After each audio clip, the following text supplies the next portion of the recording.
The system didn't just fail, it blinked. In that momentary lapse of institutional consciousness, two children, Lily and Jack Sullivan, simply vanished into the ether of a quiet suburban afternoon. Most people see a headline and feel a pang of fleeting sympathy before the next notification scrolls into view.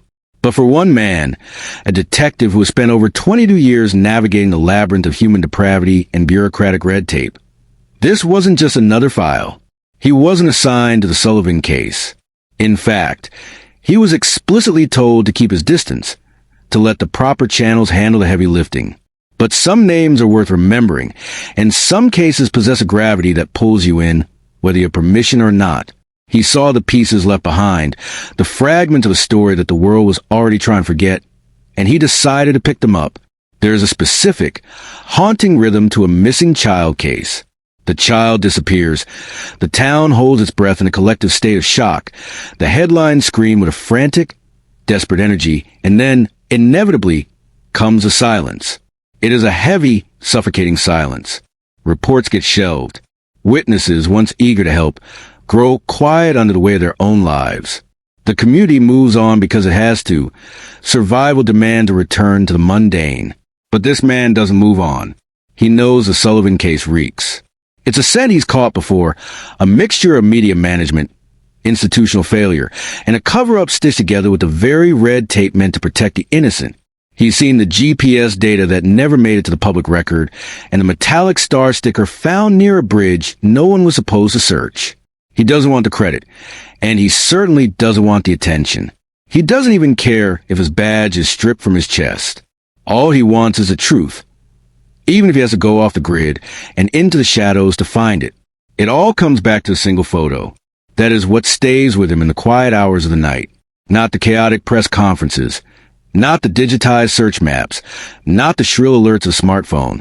Just that one frozen moment in time, Lily and Jack side by side. Lily, just 6 years old, is grinning wide, showcasing a gap-toothed smile that radiates pure, unadulterated childhood joy. Beside her is Jack, barely 4. He has a shy look, his head tilted ever so slightly as if he's unsure of the camera's gaze. The backdrop is hauntingly ordinary. A suburban backyard, a chain-link fence, and a plastic toy castle in the corner. It looks like 1,000 other family photos tucked away in albums across the country. But something in their eyes haunts the detective. Jack's hand rests gently on Lily's shoulder, a gesture so protective and mature for a 4-year-old that it feels like an omen. It's as if, on some subconscious level, he knew something was coming.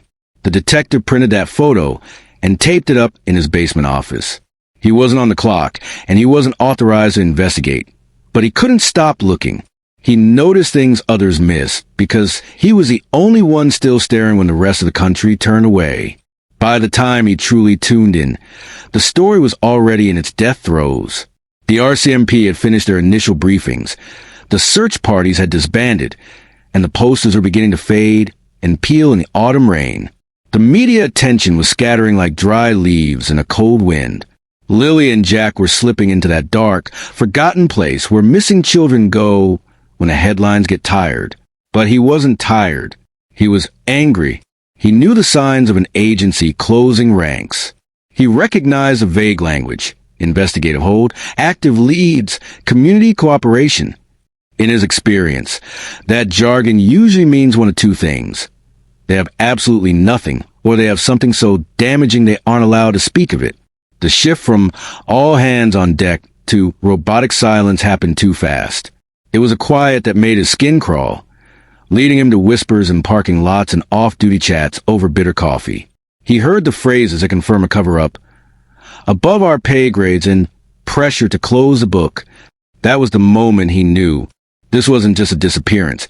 It was something rotting beneath the surface, and he would be the one to dig it up. It was a late autumn day, the kind of afternoon where the cool air carries us in a damp earth, and the light stretches long and thin across the pavement. The detective was off duty, performing the most mundane of tasks, buying replacement parts for a leaky tap in a crowded hardware store. It was the kind of errand that occupies the mind until the world suddenly shifts. He saw the first alert on a local news feed. It was a brief, dry blur of information. 2 children missing from a residential street. RCMP investigating. No foul play suspected yet. He almost scrolled past it. It was written in that procedural, unarming tone designed to keep the public calm. But within the hour, the digital landscape began to spiral. Social media was faster than the official reports. Dashcam footage appeared online, showing police tape being strung around a wooded trail. A blurry photo surfaced of officers scanning a creek with thermal gear. Then came the mother's voice, broadcast live, shaky and exhausted, pleading for her children to come home. By 6 p.m., the faces of Lily and Jack Sullivan were everywhere. Their ages, their clothes, the last known time they were seen, it was all public. But as the story exploded, the detective felt a familiar, nagging sensation in his gut. What wasn't being said was far louder than the information being released. There was a glaring silence regarding the time gap, the hours that had passed between the children vanishing and the police being called. There was no mention of who was with them last, no press release on the father, and no community lead.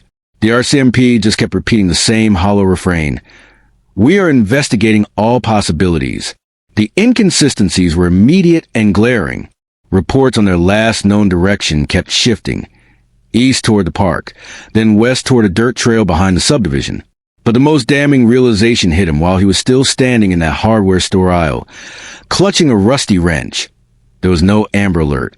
In his 22 years of service, the protocols were etched into his mind. 2 children under the age of 10, missing together, last seen in broad daylight. It should have triggered an Amber Alert within minutes. The absence of that alert was a scream in a silent room. He drove home in total silence, the radio off, the weight of that missing protocol sitting heavy in his chest. Later that night, he watched the official RCMP briefing. It was tight, scripted, and utterly devoid of urgency.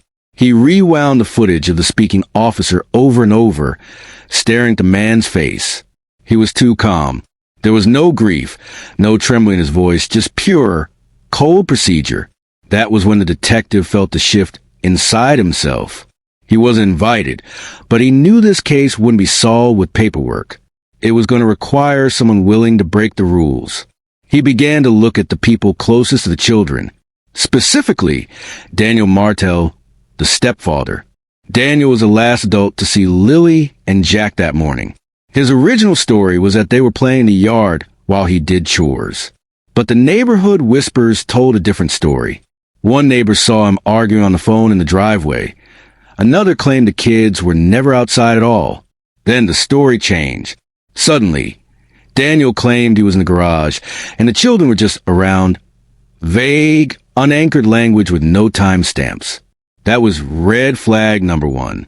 Red flag number 2 was the mother's sudden retreat.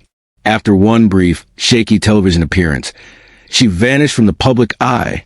No vigils, no follow-up interviews, no outreach. In the detective's experience, while everyone grieves differently, this level of silence felt strategic rather than emotional. Then came the issue of the trail cameras. The area was surrounded by private property and hunting cabins equipped with motion trigger cameras. For 2 weeks, there was no mention of any footage. Then, an officer offhandedly admitted they were reviewing data. When the detective pushed his unofficial channels, he found the truth. The footage was inconclusive. But it wasn't just poor quality. The timestamps were cropped, frames were blurred, and the one camera facing the dead crossing bridge was conveniently malfunctioning. Too many coincidences. Too many technical failures at the exact moments that mattered. He sat in his office at 2 a.m., the glow of his laptop reflecting off the photos of Lily and Jack, and he began to log the gaps. The gaps in time, the gaps in memory, and the widening chasm between the official narrative and the truth. Someone was managing the message, and they were doing it at the expense of 2 children. The digital world has a way of remembering what people try to delete. He wasn't supposed to be reviewing the GPS data. He didn't have the clearance, the authorization, or the login credentials. But 22 years in the force builds a specific kind of network, a collection of quiet channels and old contacts who still believe in the oath they took. Through one of these back-alley digital handshakes, he obtained a partial log of the geolocation pings from the Sullivan family's mobile devices. This was the same data the RCMP had supposedly reviewed, archived, and then deemed entirely non-essential to the timeline. They had moved on from the data. The detective, however, was just getting started. He sat in the oppressive stillness of his basement, the glow of his laptop screen washing over the printed faces of Lily and Jack. It was 2 a.m., the hour when the mind either finds clarity or descends into madness. He scrolled through the spreadsheets, line after line of cold, hard coordinates. Then, one data point stopped him cold. It was tied to a secondary phone, not the mother's device and not Daniel Martel's. This was a third phone, an old, hand-me-down model, likely used by the children for games, music, or the occasional emergency call when they were out in the yard. That device had pinged once. Just once. At 11:43 a.m. on the day they vanished. The coordinates pointed to a jagged patch of land near a disused walking trail, tucked behind a rusted conservation fence.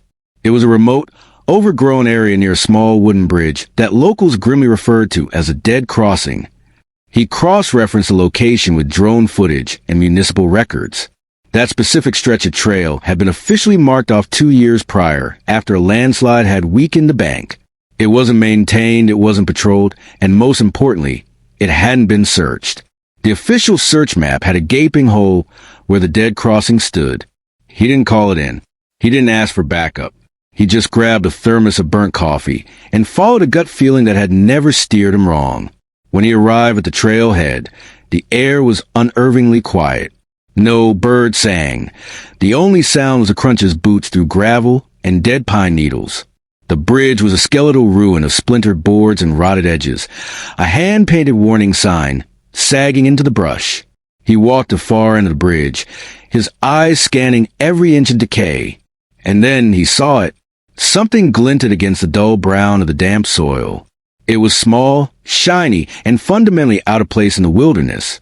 He knelt down, his knees sinking into the mud, and carefully brushed back the moss. He uncovered a metallic star sticker, silver, torn at one edge, the kind of reward a child gets in classroom. He froze. His mind flashed back to the missing person's bulletin he had memorized. There was Lily's jacket, blue denim, with a cluster of silver stars on the left chest pocket. The sticker hadn't just fallen. It had been torn off. This was a physical anchor, a piece of Lily Sullivan left behind in a place the police said didn't matter. He took photos from every angle, logged the exact coordinates, and bagged the sticker in a sealed pouch with steady hands. Standing on that broken bridge, looking down at the cold, dark water below, he felt a wave of icy realization. They hadn't missed this by accident. They missed it on purpose. This sticker changed the entire narrative. It meant the children were here. It meant the official timeline was a lie. And it meant that if a 6-year-old girl had made it this far, someone knew, and they had buried the evidence along with the trail. He wasn't just looking for children anymore. He was looking for the person who had tried to erase their final footsteps. The detective returned to the bridge the following morning, arriving before the sun had even begun to peel back the shadows of the forest. This time, he came prepared with a duffel bag of tools, measuring tape, a high-powered flashlight, and an old field journal. He needed to see what the night had hidden. There was still no crime scene tape, no signs of forensic activity, no indication that any official boots had stood where he was standing. As far as the RCMP was concerned, this clearing was a ghost. But the earth told a different story. Near the foot of the bridge, the soil had been disturbed. He found a wide rut, deep, parallel impressions that had hardened in the mud. Tire tracks. He knelt down, studying the tread patterns with practiced eye. This wasn't a heavy-duty truck or an off-road vehicle. These were the marks of a passenger vehicle, likely a sedan. This wasn't the kind of car you'd find out here by mistake. The tracks didn't come from the main road. They veered in from a side path, cutting through the brush in a way that suggested the driver knew exactly where the back way in was located. That suggested intent. Someone had sought out this isolation. While he was sketching the patterns, he heard the slow, rhythmic thud of footsteps. He stood, his hand instinctively drifting toward his side, as an old man emerged from the tree lean. The man was in his mid-70s, dressed in worn flannel, and walking a retriever with a noticeable limp. They locked eyes. The man didn't look surprised to see him. "You here for the Sullivan case?" the old man asked, his voice gravelly and unprompted. The detective didn't confirm his identity, but he didn't have to. The man continued, "You ain't the first one poking around, but you're the first one without a uniform." They talked for a while, a conversation born of shared suspicion and local memory. The man had been there on that Sunday morning. He walked this path every day like clockwork. He told the detective that the bridge trailhead had been blocked by a silver four-door sedan with no license plates. He had thought it was a poacher or someone with car trouble, but he knew it didn't belong. He had even gone so far as to leave a voicemail on the public RCMP tip line. He never got a call back. Months later, he just assumed it didn't matter. People here start closing their doors when you ask too many questions, the old man warned before disappearing back into the trees. The detective felt a quiet rage beginning to boil. He knew where he had to go next. He found his old colleague, a former liaison who still wore the uniform but had clearly lost faith, at the edge of a precinct parking lot. They sat over 2 coffees and a paper tray, the air thick with things unsaid. "You worked the Sullivan case," the detective stated. It wasn't a question. The officer nodded slowly, his eyes fixed on the horizon. "You didn't hear it from me," he whispered. The admission that followed was a gut punch. The officer spoke of people from above, outside agencies that had stepped in before the reports even hit the desks. They were told to manage the message, not solve the case. When the trail cam footage came in, it wasn't blank or glitched. It had been surgically cut. Specific timestamps were gone. The tire tracks the detective had found, they had been logged by an early responder on day 2, but the shift supervisor had buried the report, claiming it was outside the radius. The officer used a phrase that would haunt the detective for the rest of the investigation. The evidence was not clean. In the world of institutional cover-ups, not clean meant the truth was too dangerous to handle. The detective sat in his car long after the officer left, the recorder still running in his pocket. He realized then that he wasn't just fighting a kidnapper. He was fighting a system that had decided Lily and Jack were a liability. There's a specific kind of silence that permeates a house when the walls are built on secrets. It isn't the peaceful quiet of a sleeping home. It's the heavy, pressurized silence of control. As the detective dug deeper into the life of Daniel Martel, the children's stepfather, he realized he wasn't looking at a grieving man. He was looking at a man who viewed the world as something to be managed, manipulated, and eventually silenced. The official record on Martel was suspiciously thin, a polished surface that reflected nothing but the present. But the detective knew that in small towns, the truth doesn't live in the main files. It lives in the margins, the restraining orders that were never served, the emergency hearings that were abruptly canceled, and the handwritten notes in folders that were supposed to be shredded. He spent 3 grueling days in the basement of the local courthouse, a place where the air smells of dust and old ink. Most of the records were still on paper, shielded from the easy searchability of a digital database. He wasn't looking for convictions. He was looking for the cracks. He found the first one buried under a previous partner's name from 2016. The woman had been pregnant at the time. She had filed a report claiming Daniel had pushed her during a heated argument and threatened to erase the mistake if she ever went public. There were no charges filed. The case was closed due to a lack of cooperation, a phrase a detective knew was often code for a victim being intimidated into silence. A year later, the same woman filed for emergency custody of their infant daughter, citing Daniel's emotional instability and his use of isolation as a primary method of control. Then the trail went cold. The application was withdrawn after 3 weeks. The woman moved provinces, changed her name, and disappeared off the legal grid. That daughter was never mentioned in any of the media coverage surrounding the Sullivan case. It was as if she, too, had been erased. The deeper he went, the more the unfounded reports began to pile up. He found anonymous tips made to child services, 2 in the span of just 8 months between 2022 and 2024. Both tips cited suspected bruising on Jack's upper arms, the kind of marks left by a grip that was too tight for too long. One report detailed a black eye that Jack claimed he got from falling down the stairs, but the medical notes didn't align with the physics of the fall. Yet, In every single instance, the file was closed before a home visit could even be conducted. The note was always the same: concern unfounded, file closed. The detective reached out to a former worker at the Child Services office, someone who had left the system after burning out under the weight of its failures. They met in a crowded park where no one would notice two people talking. She confirmed his darkest suspicions. There were 5 flagged entries on the Sullivan household. 2 had been killed by supervisors before they even reached the intake review. The rest had simply vanished from the active system. When he asked her why, her answer chilled him to the bone: because someone wanted the house quiet, and quiet homes don't get visits. The final piece of the puzzle came from Jack's school records. A teacher had written a desperate note in his file just weeks before the disappearance. She noted a sudden drop in participation, a child who once loved to play now sitting in corners, flinching at loud noises, and showing signs of extreme, unexplained fatigue. She had recommended an immediate intervention. That note never left the school. The teacher went on stress leave shortly after, and the recommendation was buried. These weren't just coincidences. This was a blueprint of orchestration.